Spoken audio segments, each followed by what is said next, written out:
So I've had my 12 volt system for well over 12 months now. I keep getting comments on my original install video on how it's going. I've made a few changes. So as you can see, rear seats are gone.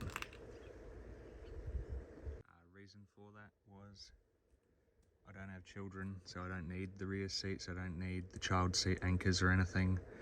I thought I'd do a rear seat delete, get rid of it all. I can have my fridge permanently in the back, have a little bit of space here. Normally I'll set a tub. At the moment I've got my snake bite kit and my travel survival first aid kit. But for now, let's take a closer look at what I've done up here. So I've basically pulled apart a King's control box and fit all of the switches just into the ply here. I've got the two Anderson plugs here. One I normally run solar out of, which I'm thinking of changing actually to run into the tub, so I can have like a solar input here, so I don't have to have my window or door open if I got my solar panel out. So with the fridge, I've just gone with cheap King's 65 litre fridge and the fridge cover to sort of help it keep cool. Look, it's not a bad fridge for the price. I didn't want anything super fancy because it's not going to be my final setup anyway. I just wanted something to keep food and drinks cold, and it does the trick. So I'll go ahead and I'll take the fridge out of the back and I'll show you actually what I've done. I made up these little brackets and everything to make it all fit. So we'll cut to that and I'll explain along the way.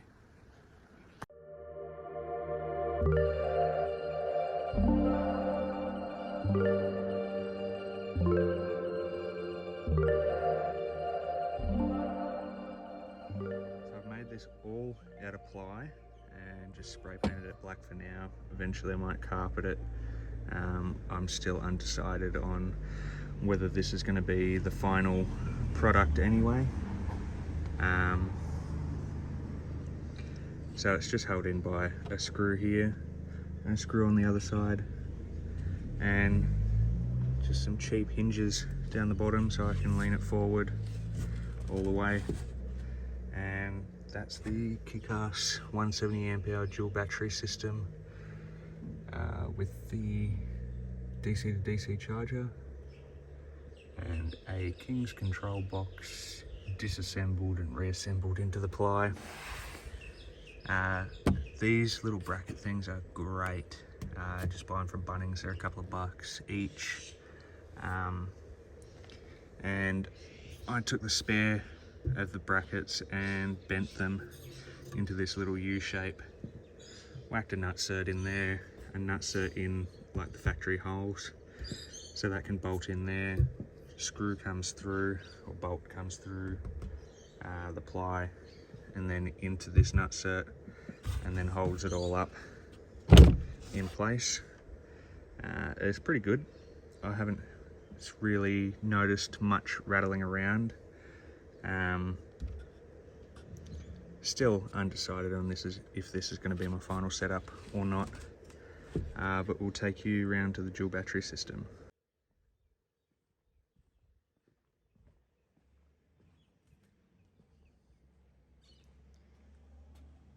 So around this side, I probably need to clean up a bit of this sawdust crap, but essentially 170 amp hour dual battery in the battery tray. Connected to that is the kick-ass DC-DC charger. I've got my solar out here at the moment. I am considering connecting that up to run through to the back so I can have a solar input here, but at the moment I'm still umming and ahhing about it, so if anyone wants to give me some advice, that'd be great.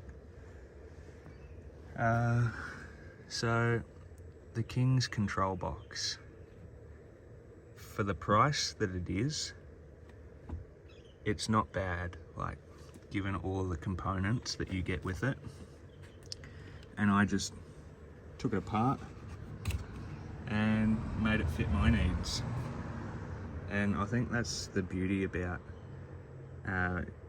you know, buying this sort of stuff and working on your car yourself, is you don't have to just stick to, you know, the control box. You can change the control box, you can take out switches that you don't need and put in an extra cigarette plug or extra USB ports or whatever it is. For me, I probably don't need this many cigarette ports. I probably need more USB ports to charge devices and stuff. And in terms of the switches, I don't actually have anything connected up to this yet. I do want to put some lighting in the back here somewhere. Probably just run them up in these channels here. Just some lighting so I can see what I'm actually getting out of the back at camp. But in saying that, I do want to just get rid of this completely and go a tray and canopy setup. But like I've heard a few stories about the Tritons not really being able to cope a full length tray, so it might have to be a bit of a shorty and then a short box. So if you know anyone with a tray and a canopy, let me know what they think. Flick me a message on Instagram or something. I'd love to have a chat to them. So probably another thing that you may have noticed is this. So this is the dash caddy from a mate Michael, or off-road affiliate. He makes them for all sorts of vehicles. That's good, handy little storage to chuck shit up here. You know, pack of cards. I think I've got like wet wipes and like some sunscreen in there. Comes with a little bottle opener, handy bit of gear. And if I can do this one-handed, you can actually roll this center bit down. If you don't, you know, if you've got a canopy on the back, you can't see out the back anyway. There's not a lot of point in having it. So you can roll that down and you've got extra storage there. Good bit of gear. I'll drop a link to his Instagram and his store, and you can grab one for yourself. Look, the Velcro on it that it actually sticks with, not too bad. If I was somewhere a bit further north and the heat of summer actually starts to melt this glue a little bit, but for me hasn't failed as of yet. But give it a hot summer and that glue on that Velcro could melt, but it's an easy fix. You just go to Bunnings and get some heavy duty Velcro. Good bit of gear. So when it comes to actually mounting it to the floor here, just try and get the camera up in there if I can. So these are the original seat anchors, and I've got that bracket stuff again and just bent that into a bit of an L shape. There is a little bit of space under there, which I don't know if I could make like a real slimline drawer or something. But these are just in the seat anchors anyway. So there was no drilling at all, no drilling of new holes, nothing. It was all just basically a bolt in and away you go. It was done in the matter of, you know, a couple of hours. Very simple to take back out again if I do want to put the rear seats in. So to actually tie the fridge down, I just got these again from Bunnings. Pretty much everything here is from Bunnings. The hinges, the brackets, everything, even the rattle can to coat that in. So I marked out how big the fridge was and put these brackets in and just got the tie down straps for it. It works, it's cheap, it was quick and easy, and it got me out adventuring. So a big question I get a lot is what about the child seat anchor, which is tucked in behind there?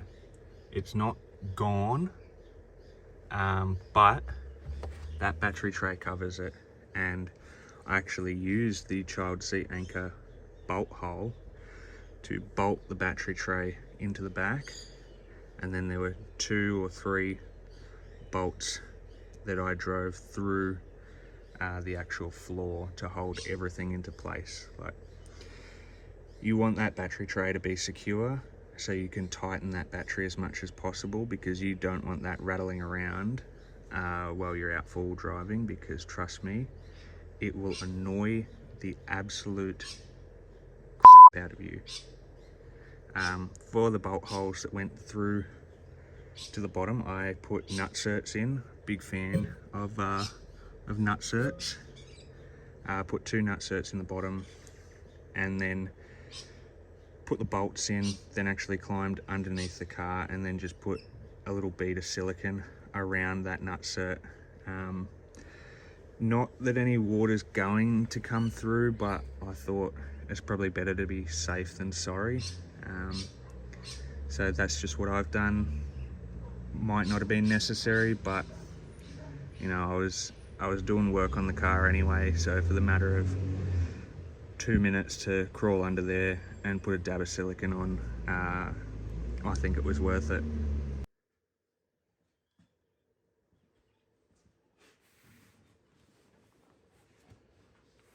So I've just realised that I've been sitting here for about 10 minutes just chatting away to a camera that wasn't recording.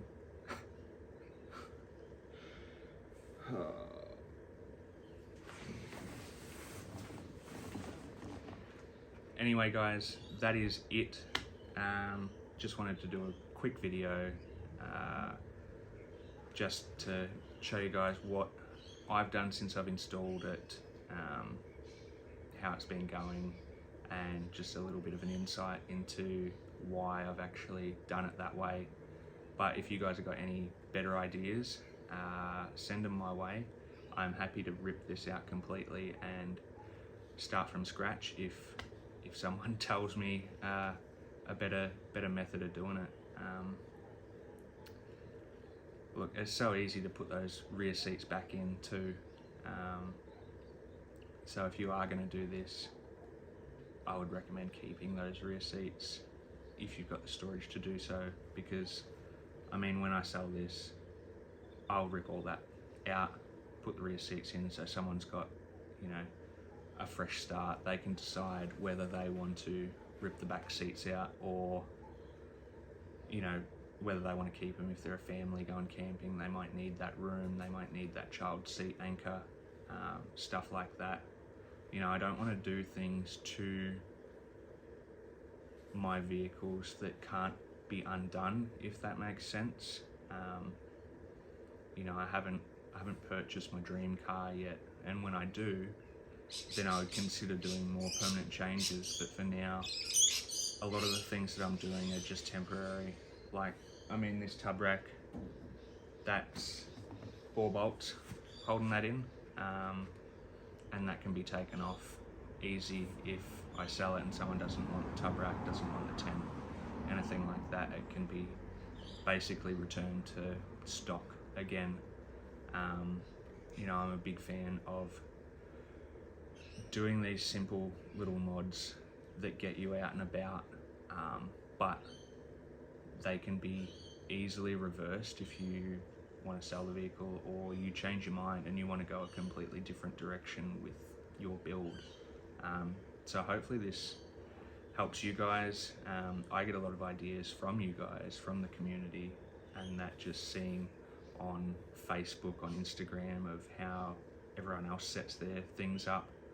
And I noticed there wasn't a lot of videos on rear seat deletes. So I might actually do another video, which is going to be a bit backwards, I guess, in the chronological timeline. But me uninstalling that and reinstalling the seats, just to show you how easy that is. And then if you want to do a rear seat delete, I guess just watch it in reverse. But that's it. That's where I'm at today. Hopefully I can get a few more videos out this year. I've been lazy, to be honest. I've just been real lazy with it, and you know, I've filmed stuff, but you know, you look at yourself and you think you look stupid, you're just rambling, your voice sounds crap, and you lose faith in yourself. So that's something I've got to really work on, is just punching fear in the face and press and record. I'll, you know, put a video out, and if it doesn't gain traction, that's fine. You know, I've put myself out there and I've learnt something. I've practiced editing, and you know, if each video can get better and better, eventually I'll get there. So I am really grateful for the support that I do get, even if it's just a small number of you that hit that like button or subscribe. You know, it does drive me, it does motivate me, and it helps me out. And yeah, that's pretty much it. Probably the next video you'll see might be a little adventure. I don't know yet, but anyway, thanks for tuning in, and I'll see you in the next one.